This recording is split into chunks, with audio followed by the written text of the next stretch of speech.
우리는 스스로 선택한다고 믿습니다. 오늘 뭘 볼지, 뭘 믿을지, 어떤 생각을 할지.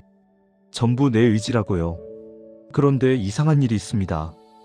똑같은 하루를 보내도 어떤 분은 화가 나서 잠을 못 이루고 어떤 분은 위로를 받고 잠듭니다.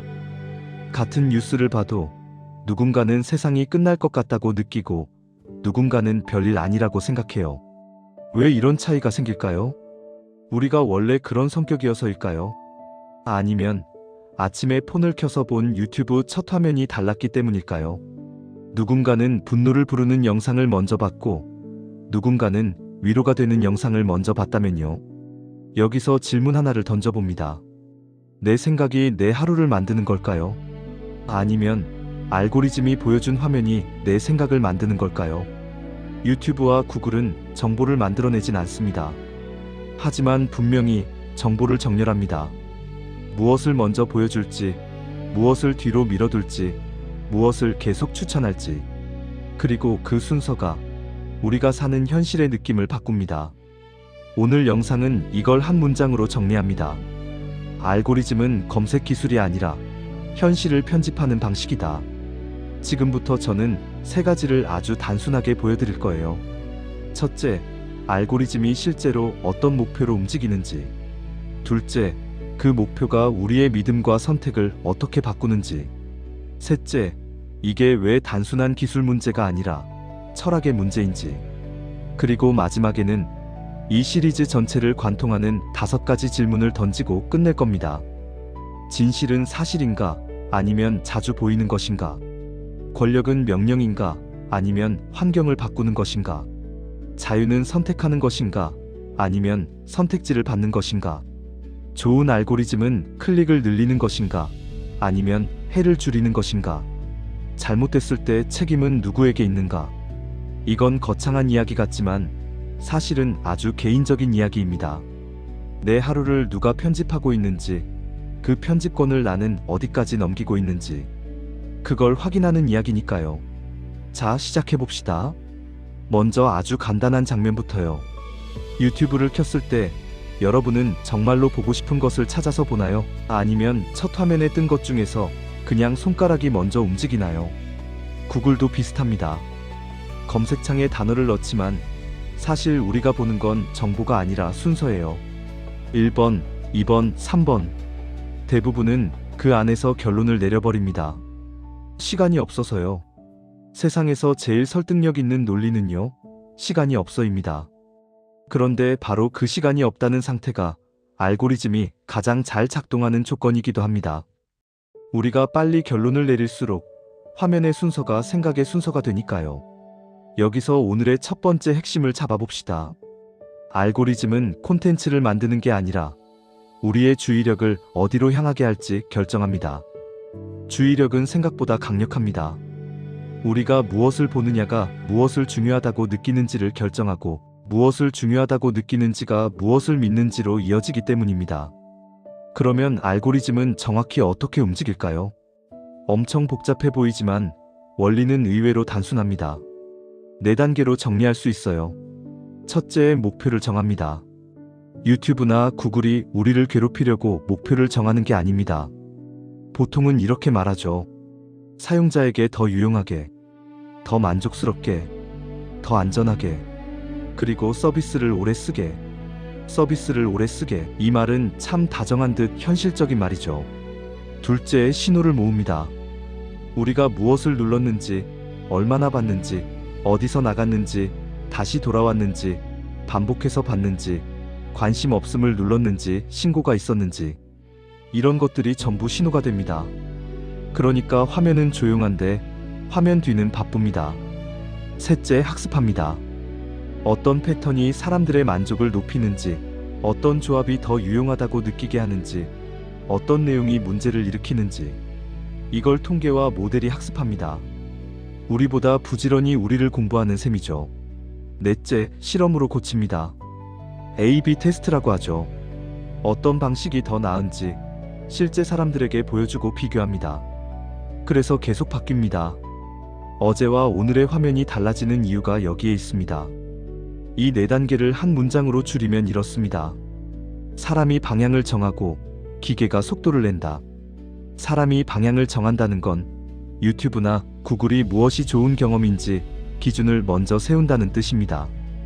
그리고 기계가 속도를 낸다는 건 그 기준에 맞는 패턴을 빠르게 찾아서 수억 명에게 적용한다는 뜻이에요. 여기까지 들으면 이런 생각이 들 수도 있습니다. 그래서 뭐가 문제죠? 편하면 좋은 거 아닌가요? 맞습니다. 편리함은 실제로 우리 삶을 도와줍니다. 수십억 개 영상을 손으로 찾을 수는 없으니까요. 우리가 원하는 걸 빨리 찾게 해주는 것, 그 자체로 알고리즘은 큰 발명입니다. 그런데 문제는 이게 단순한 기술에서 끝나지 않는다는 데 있습니다. 왜냐하면 알고리즘이 하는 일은 정보를 정리하는 걸 넘어서 무엇이 화면에 보이고 무엇이 안 보일지를 결정하는 일이기 때문입니다. 이걸 조금 더 쉽게 말해볼게요. 무엇이 먼저 보이는가? 무엇이 반복해서 보이는가? 무엇이 거의 보이지 않는가? 우리는 사실만으로 세상을 살지 않습니다. 자주 보이는 것, 반복되는 것, 가까이 있는 것을 중심으로 세상을 이해합니다. 그러니까 알고리즘이 무엇을 자주 보여주느냐에 따라 우리가 느끼는 현실도 바뀝니다. 여기서부터 철학의 영역이 시작됩니다. 철학은 어떤 생각을 멋있게 만드는 학문이 아니죠. 우리가 무엇을 알고, 무엇을 믿고, 어떻게 선택하며 누가 책임지는지를 묻고 그 답을 찾는 것이 철학의 사명이니까요. 잠깐 여러분에게 아주 짧은 질문을 하나 드릴게요. 최근 일주일을 떠올려 보세요. 내가 직접 찾아서 본 영상이나 글 3개, 그리고 추천받아서 본 영상이나 글 3개, 머릿속에 떠오르시나요? 대부분은 추천받아서 본 게 더 많습니다. 그리고 그건 여러분이 의지가 약해서가 아닙니다. 우리가 사는 환경이 그렇게 설계되어 있기 때문입니다. 추천은 항상 먼저 와 있고 우리는 피곤하고 시간은 부족하니까요. 피곤한 사람에게 추천은 따뜻한 이불처럼 달라붙습니다. 이제 큰 그림을 잡았으니 시리즈의 5가지 질문을 오늘은 길게 풀지 않고 한 문장으로만 던져보겠습니다. 이 한 문장들이 다음 편의 출발점이 될 겁니다. 첫째, 진실의 문제입니다. 사실보다 자주 보이는 것이 진실처럼 느껴질 때가 있습니다. 그때 우리는 정말로 알고 있다고 말할 수 있을까요? 아니면 그냥 자주 노출되었을 뿐일까요? 둘째, 권력의 문제입니다. 권력은 더 이상 예전처럼 명령하고 처벌하는 방식만 있지 않습니다. 어떤 것을 보이게 하고 어떤 것을 보이지 않게 만드는 것, 환경을 바꿔서 행동을 변화시키는 것도 권력입니다. 그 권력은 지금 누가 갖고 있을까요? 셋째, 자유의 문제입니다. 우리는 선택을 합니다. 하지만 그 선택지는 누가 만들어 놓은 걸까요? 내가 고르는 건 맞는데 고를 수 있는 것들은 누가 정해 놓은 걸까요?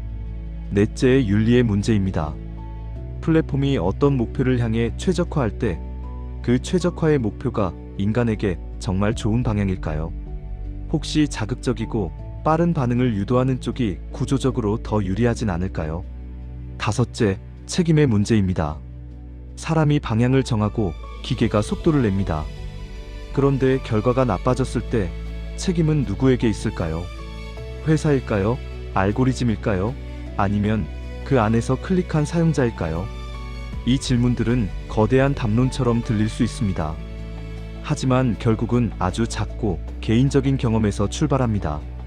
내가 무엇에 화가 났는지, 무엇이 불안했는지, 무엇이 나를 위로했는지, 내가 무엇을 진실이라고 느끼게 되었는지, 그 모든 시작점이 내 손 안의 화면이었다면요. 오늘의 결론을 다시 한 문장으로 정리해 볼게요.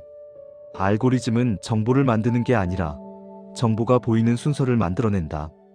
그리고 그 순서가 우리의 주의력을 움직이고 주의력이 우리의 믿음을 만들고 믿음이 우리의 선택을 바꿉니다. 정보를 편집하는 주도권을 알고리즘이 가져간 것이죠. 하지만 저는 이걸 음모처럼 말하고 싶지 않습니다. 이건 누군가의 악이라기보다 현대의 구조입니다. 편리함을 얻기 위해 우리가 자연스럽게 받아들인 구조요. 그래서 더 중요한 질문은 이것입니다. 나는 내 삶의 편집권을 어디까지 넘길 것인가? 마지막으로 오늘 당장 할 수 있는 아주 작은 실천을 하나만 남기고 끝내겠습니다. 오늘은 알고리즘이 추천한 영상 하나를 건너뛰고 검색창에 직접 단어를 쳐서 하나만 찾아보세요.